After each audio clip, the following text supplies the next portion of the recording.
তেলের পিঠে ভাজতে আছি। তেলের পিঠে ভাজা প্রায় শেষ, অল্প কয়টা পিঠে ভাজছি। মাশাআল্লাহ, দেখেন কত সুন্দর পিঠে হচ্ছে। শেষ অল্প।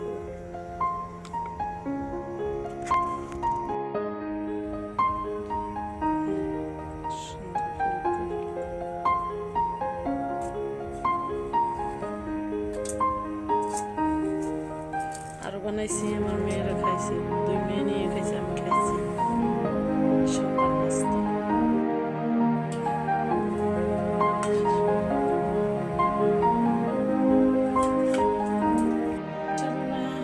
পিঠা ভাজা প্রায় শেষ।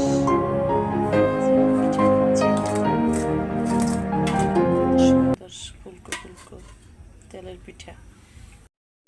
পিঠা দেওয়ার সাথে সাথে ফুলকো ফুলকো হয়ে ওঠে। চাউলের গুঁড়ো কিন্তু শুধু চাউলের গুঁড়ো আর মিঠাই।